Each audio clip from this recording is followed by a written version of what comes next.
Sampurasun pamiarsa, kalintang bingahna tiasa tepang deui dina acara panismana di kanal YouTube YKB Bahasa Sunda. Sateu acan urang ngabandungan pangnyepan dinten ieu, mangga urang neneda nyuhunkeun pingpinan Roh Suci. Hatur nuhun Gusti kumargi kadeudeuh kanyaah kasalamatan nu dilebet anjeun tos katampi ku abdi sadaya. Danget ieu abdi sadaya nyuhunkeun pingpinan Roh Suci kangge nuyun abdi-abdi dina ngalenyepan pangandika Gusti. Berkahan abdi sadaya supados tiasa ngaregepkeun sareng ngalarapkeunana dina kahirupan sadidinten. Dilebet nami Gusti Yesus Kristus. Amin. Pamirsa, lenyepaneun urang dinten ieu dicutat tina buku renungan wasiat anu dijudulan Imitasi. Dumasar serat Efesus pasal 5 ayat 1 dugi ka 6.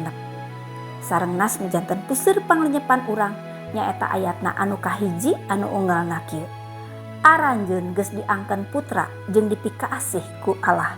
Jadi kudu nulad ka mantena. Pamirsa, saurang murang kalih condong tuturut atanapi niron laku lampah sepuhna. Proses kieu teh disebatna proses imitasi. Sareng hal kieu teh mangrupi bagian nu penting dina tuwuh mekarna murang kalih.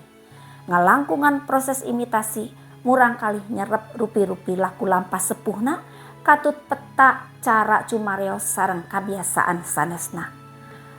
Pamirsa, Rasul Paulus misaur ka urang Kristen di Efesus minangka putra anu dipikaasih ku Gusti Allah. Maksudna aranjeunna teh putra-putra anu kalintang dipikaasih ku Gusti Allah. Minangka putra Allah aranjeunna ngamilik tuladan nyaeta Gusti Yesus Kristus. Kumargi kitu aranjeunna disuhunkeun supados ngalesotkeun cara hidup nu heubeul sareng nuladan kana kahirupan Gusti Yesus anu tos mikaasih sareng ngurbankeun salirana ku anjeun. Pamirsa, sebatan putra-putra Allah kangge sakur jalmi anu anut ka Kristus ieu sakedahna janten motivasi anu ngajurung urang ngalaman proses imitasi. Nyaeta nyerep rupi-rupi aspek laku lampah atanapi padamelan anu dituladankeun ku Gusti Yesus Kristus. Ku kituna pamirsa, urang teu deui hirup dina kalakuan anu cabul atanapi anu aeb atanapi sarakah. Upami Gusti Yesus janten tuladan dina hirup urang, teu payus urang ngucapkeun deui basa anu cawokah, anu kotor atanapi gede rahul.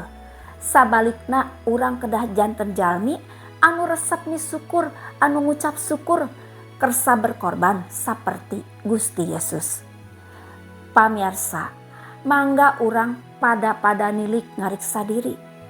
Nah urang teh tos nya-nya nyerep karakter skatut sagala hal anu dipidamel ku Gusti Yesus. Atanapi tabiat urang geuning angger keneh sami sapertos jalmi-jalmi anu teu wanoh ka Gusti Allah. Upami kitu teh na masih layak kitu urang disebat minangka putra-putra Allah. Mangga urang neneda. Kapangersa anjeun Allah Rama dilebet Gusti Yesus Kristus, hatur nuhun kangge panglenyepan danget ieu anu maperih abdi sadaya anu tos diangken salaku putra anu dipikaasih Gusti Allah supados nuladan ka Gusti Allah.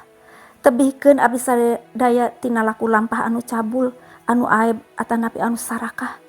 Kitu oge dina kekecapan teu deui aya basa anu cawokah, anu kotor atanapi gede rahul. Nyuhunkeun Roh Suci teu oleh ngauban abdi sadayana dina ngalakonan hirup sadidinten.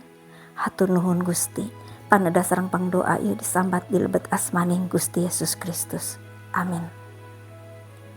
Pamirsa, rupina sakitu anu kapihatur pangnyepan dinten ieu. Pamugi tiasa janten berkah kanggo urang sadayana. Ulah hilap subscribe, like sareng bagikeun kanu sanes. Margi ku cara kitu pamirsa tos ilubiung dina ngamasurkeun Injil kasalamatan sasarengan YKB. Gusti Yesus ngaberkahan. Cag heula.